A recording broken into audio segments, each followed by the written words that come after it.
আসসালামু আলাইকুম। অনলাইন ক্লাসে সবাইকে স্বাগতম। আমি শারমিন আক্তার, সহকারী শিক্ষিকা জীববিজ্ঞান, golden gate international school and college.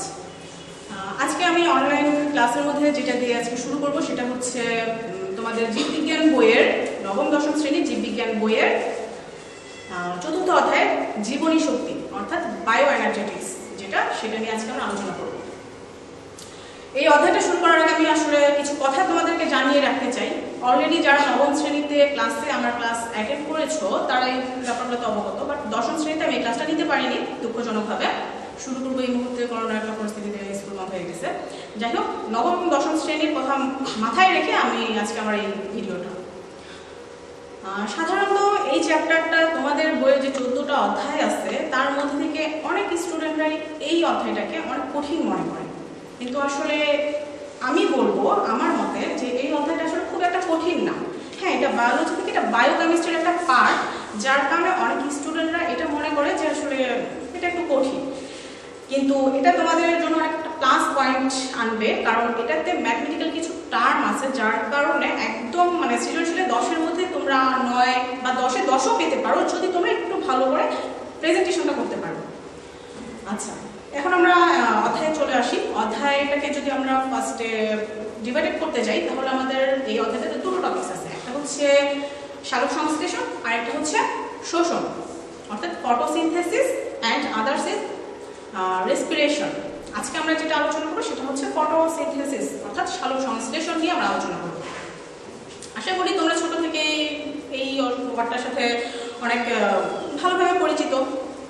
এখন আমাদের এসএসসি লেভেলের জন্য তোমাদের এসএসসি লেভেলের যে বইটা আছে সেই আঙ্গিকে আমি এখন সালোক সংশ্লেষণ কাকে বলে বা কি বা এটা সম্পর্কে এখন একটু আলোচনা করব। আশা করি তোমরা উপভোগ করবে। আমরা ফার্স্টে আসি যে খাদ্য, আমরা যে বেঁচে আছি এটা কিভাবে, আমাদের এই বেঁচে থাকার পিছনে দুটো টপিকস বা দুটো জিনিস এখানে কাজ করে। একটা হচ্ছে খাদ্য অ্যান্ড অন্যটা হচ্ছে শক্তি। আমরা খাদ্য গ্রহণ করি যার কারণে আমরা শক্তিটা পাই। এখন কথা হচ্ছে যে সালোক সংশ্লেষণটা কি এবং শ্বসনটা কি। খাদ্য তৈরির যে প্রক্রিয়াটা সেটাই হচ্ছে সালোক সংশ্লেষণ এবং শক্তি তৈরির যে প্রক্রিয়াটা সেটাই হচ্ছে শোষণ। এটা হচ্ছে একদম সিম্পল একটা কথা, যে আমরা যদি বলি যে এক কথায় সালোক সংশ্লেষণ কি, ছোট বাচ্চাদের মতো এই সংজ্ঞাটা তোমরা ক্লাস 4-এ ছোট ক্লাসে এটা পড়ে আসছো, বাট আমরা এসএসসি লেভেলে এই সংজ্ঞাটা আমাদের জন্য এটা প্রযোজ্য না। আমরা যখন ফার্স্টে সালোক সংশ্লেষণ কি এসএসসি লেভেলের জন্য পড়বো তখন আমাদেরকে একটা রিঅ্যাকশন মনে রাখতে হবে। এবং আরেকটা ব্যাপার আছে এখানে, যে আমরা সালোক সংশ্লেষণ যখন ঘটবে উদ্ভিদে আমাদের চারটা জিনিস, চারটা বস্তু বা চারটা উপাদান আমাদের একদম প্রয়োজন, যেটা ছাড়া সালোক সংশ্লেষণ একেবারে অসম্ভব। সেই চারটা জিনিস স্ক্রিনে যদি আমরা দেখি তাহলে দেখবো ক্লোরোফিল, পানি, সানলাইট অর্থাৎ সূর্যালোক এবং আরেকটা হচ্ছে অক্সিজেন। তোমরা স্ক্রিনে দেখতে পাবে এই জিনিসটা সালোক সংশ্লেষণের জন্য অতীব প্রয়োজন চারটা উপাদান। একটা হচ্ছে ক্লোরোফিল, পানি, সানলাইট বা সূর্যালোক এবং আরেকটা হচ্ছে কার্বন ডাই অক্সাইড। এই চারটা উপাদান আমাদের জন্য খুব প্রয়োজন এই সালোক সংশ্লেষণ প্রক্রিয়াটির জন্য। আচ্ছা, তার পাশাপাশি আমরা এখন আরেকটা রিঅ্যাকশন দেখব সালোক সংশ্লেষণের জন্য। আমরা রিঅ্যাকশনটা দেখি। ফার্স্ট হচ্ছে কার্বন ডাই অক্সাইড। আমরা জানি কার্বন ডাই অক্সাইড এটা বায়ুতে অবস্থান করে, বায়ুতে থাকে কার্বন ডাই অক্সাইড, তার সাথে আছে পানি এবং অবশ্যই তার সাথে আমাদের প্রয়োজন হচ্ছে সানলাইট, সূর্যালোক এবং ক্লোরোফিল। এবং যখন আমাদের এই সূর্যালোকের উপস্থিতিতে ক্লোরোফিলের মধ্যে বায়ুমণ্ডলস্থ কার্বন ডাই অক্সাইড এবং মাটিস্থ পানি বিক্রিয়া করবে তখন অবশ্যই শর্করা জাতীয় খাদ্য অর্থাৎ গ্লুকোজ, সেটা শর্করা জাতীয় খাদ্য গ্লুকোজ উৎপন্ন করবে এবং তার সাথে উপজাত হিসেবে কিন্তু থাকছে আমাদের সাথে অক্সিজেন তার এবং পানি। এখন এক কথায় যদি আমরা তোমাদের এসএসসি লেভেলের জন্য বারবার আমি বলছি তোমাদের এসএসসি লেভেলের জন্য এই সালোক সংশ্লেষণ কি বা সালোক সংশ্লেষণ কাকে বলে এটা যদি জ্ঞানমূলকের জন্য আসে তাহলে এক কথায় এক বাক্যে জাস্ট এক বাক্যে তোমরা তার ডেফিনেশনটা এভাবে দিতে পারো যে জৈব রাসায়নিক প্রক্রিয়ায় বায়ুমণ্ডলস্থ কার্বন ডাই অক্সাইড মাটিস্থ পানি বিক্রিয়া করে সূর্যালোকের উপস্থিতিতে ফোটনের শক্তি দ্বারা ক্লোরোফিলের মধ্যে বিক্রিয়া করে শর্করা জাতীয় খাদ্য গ্লুকোজ প্রস্তুত সালোক সংশ্লেষণ বা ফটোসিনথেসিস বলে। জাস্ট একটা বাক্য। আশা করি তোমরা বুঝতে পারছো। এখন কথা হচ্ছে আমাদের যদি জ্ঞানমূলকের জন্য 1 নাম্বারের জন্য আসে, সেক্ষেত্রে আমরা জাস্ট এই সংখ্যাটা 1 বাক্যে দিব। কিন্তু এই কোশ্চেনটাই যদি আমাদের এভাবে আসে যে সালোক সংশ্লেষণ বলতে কি বোঝায়, সেক্ষেত্রে আমরা অবশ্যই আমাদেরকে এই রিঅ্যাকশনটা দিতে হবে। যদি এই রিঅ্যাকশনটা তোমরা মিস করে ফেলো 2 নাম্বারের জন্য অনুধাবনের জন্য আসার ক্ষেত্রে, সেক্ষেত্রে কিন্তু তোমরা ফুল মার্কস 2 পাবা না, সেক্ষেত্রে 1 পাবা। তো আমাদের অনুধাবনের ক্ষেত্রে একই কোশ্চেন, বাট অনুধাবনের ক্ষেত্রে যখন আমরা 2 পেতে যাব তখন আমাদেরকে অবশ্যই রিঅ্যাকশনটা সহ দিতে হবে। আশা করি সালোক সংশ্লেষণ কি একদম প্রাথমিক থেকে উপর লেভেল আমাদের এসএসসি লেভেল পর্যন্ত এটা তোমরা ক্লিয়ার হয়ে গেছো। আচ্ছা, এখন আসা যাক সালোক সংশ্লেষণ। এই সালোক সংশ্লেষণকে যখন আমরা সাধারণত 2টি ধাপে এটা সম্পন্ন হবে। সালোক সংশ্লেষণটা 2টো ধাপে সম্পন্ন হবে। সেই 2টো ধাপ হচ্ছে একটা সালোক সংশ্লেষণের আলোক পর্যায়, আরেকটি হচ্ছে সালোক সংশ্লেষণের অন্ধকার পর্যায় বা আলোক নিরপেক্ষ পর্যায়। আমাদের এই দুটো অবশ্যই মাথায় রাখতে হবে। এবং এখানে আরো একটা কথা বলা বাহুল্য যে সালোক সংশ্লেষণের যে আলোক পর্যায়টা আছে, এটার জন্য সূর্যের আলো অবশ্যই প্রয়োজন। সূর্যের আলো ছাড়া সালোক সংশ্লেষণের আলোক পর্যায় অসম্ভব। এবং দ্বিতীয় যেটা আছে আমাদের সালোক সংশ্লেষণের অন্ধকার পর্যায় বা আলোক নিরপেক্ষ পর্যায়, ওটা সূর্যের আলো ছাড়াও হতে পারে, আবার হলেও সমস্যা নেই। অর্থাৎ সূর্যের আলো উপস্থিতিতেও এটা ঘটে, উপস্থিত যদি নাও থাকে তারপরে এই পর্যায়টা বা এই ধাপটা সম্পূর্ণ হতে পারে। আচ্ছা, এখন আজকে আমাদের যেটা আলোচ্য বিষয়, আমরা সালোক সংশ্লেষণের অন্ধকার পর্যায়, এটা আমি পরের ভিডিওতে তো এটা করবো। আজকে আমি যেটা করবো সালোক সংশ্লেষণের আলোক পর্যায়, খুব ইম্পর্টেন্ট একটা টপিকস। এবং যদি জাস্ট একটু মন দিয়ে শোনো, আশা করি এটা পেরে যাবো এবং এখনই মুখস্থ হয়ে যাবে। জাস্ট একটু শোনো। দেখো, সালোক সংশ্লেষণের আলোক পর্যায়, এটা তোমাদের প্রয়োগমূলক জ্ঞানমূলকের জন্য এই কোশ্চেনটা আসতে পারে এবং আসতে পারে এভাবে যে সালোক সংশ্লেষণের আলোক পর্যায় বর্ণনা করো। আমি এখানে ডিরেক্টলি বলতেছি যে সালোক আলোক পর্যায়, তোমাদের কিন্তু যখন এটা সৃজনশীলে আসবে কিন্তু ডিরেক্টলি বলবে না, ইন্ডিকেট করে দিবে না। এটা কোনো একটা উদ্দীপকের মাধ্যমে বা কোনো একটা চিত্রের মাধ্যমে এটা তোমাকে বুঝে নিতে হবে এবং ওখানে কিন্তু তোমাকে সেটা ইন্ডিকেট করে দিবে। সেক্ষেত্রে তোমাকে এটা বুঝতে হবে, অবশ্যই সেটা বুঝতে পারবে। কারণ ওনারা ওভাবে কোশ্চেনটা করবে যে তুমি বুঝতে পারবে যে এটা আলোক পর্যায় বা অন্ধকার পর্যায় বা অন্য কিছু। আচ্ছা, তুমি যখন এটা বুঝতে পারবা যে এটা আলোক পর্যায়, সেক্ষেত্রে এটার কোশ্চেনের অ্যান্সারটা আমরা আলোচনা করছিলাম সালোক সংশ্লেষণের আলোক পর্যায় নিয়ে। সালোক সংশ্লেষণের আলোক পর্যায় এটা যখন আমরা অ্যান্সার করতে যাব, সেক্ষেত্রে আমাদেরকে অবশ্যই এটা মনে রাখতে হবে যে সালোক সংশ্লেষণের আলোক পর্যায়ে 2টো জিনিস উৎপন্ন হয়। একটি হচ্ছে এটিপি এবং অন্যটি হচ্ছে NADPH2। একটি হচ্ছে এটিপি NADPH2, তোমরা ইচ্ছে করলে খাতার মধ্যে এটা লিখে রাখতে পারো। আচ্ছা, আমরা জাস্ট যদি এই 2টো বস্তু উৎপন্ন করতে পারি তাহলে সালোক সংশ্লেষণের আলোক পর্যায়টা সম্পন্ন হয়ে যাবে। এখন কিভাবে আমাদের এই 2টো বস্তু উৎপন্ন হবে সেটাই আমরা দেখব। ফার্স্টে আসা যাক এটিপি। এটিপি সিম্পল ভাবে আমরা এটা জানি যে এটিপি হচ্ছে অ্যাডিনোসিন ট্রাইফসফেট, তার পূর্ণ রূপ, এবং একে হচ্ছে জৈব মুদ্রা বা বায়োলজিক্যাল পয়েন্ট বলা হয়।